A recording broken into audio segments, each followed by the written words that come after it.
আসুন বন্ধুরা, আল্লামা দিলওয়ার হোসেন সাঈদী জামাতে ইসলাম সম্পর্কে কি বললেন, আসুন ভিডিওটি আমরা সম্পূর্ণ দেখে আসি। এতগুলি দল থুইয়া জামাত ইসলামী করেন কেন?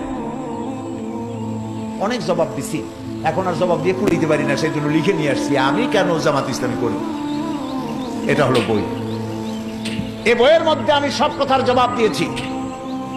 বাংলাদেশে একজন ব্যক্তি বলে বেড়ান জামাত ইসলামী কোন ইসলামী দল না, এই কথা একটা লোকে বলে।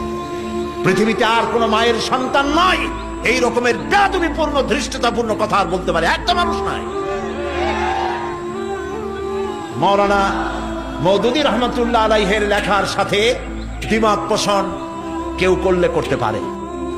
যে বেশি কথা বলে দুই একটা কথা ভুল হয়েও যেতে পারে, যিনি বেশি লেখেন দুই একটা গলত হয়ে যেতেই পারে। মাওলানা মওদুদী তিনি কোন মাযহাবের ইমাম নন, তিনি কোন ফকিহ নন, তিনি ইসলামিক মুফাক্কির ইসলাম মুজাদ্দিদ ছিলেন। আলহামদুলিল্লাহ বলেন। লেখায় ভুল হতে পারে, আপনি দ্বিমত করেন, কিন্তু জামাত ইসলামী ইসলামী দল নয় এই কথা যিনি বলেছেন, কিয়ামতের দিন আল্লাহর দরবারে দেখা হবে আমাদের ইনশাআল্লাহ। সেদিন আপনার পজিশন কি হয় আমরা দেখব।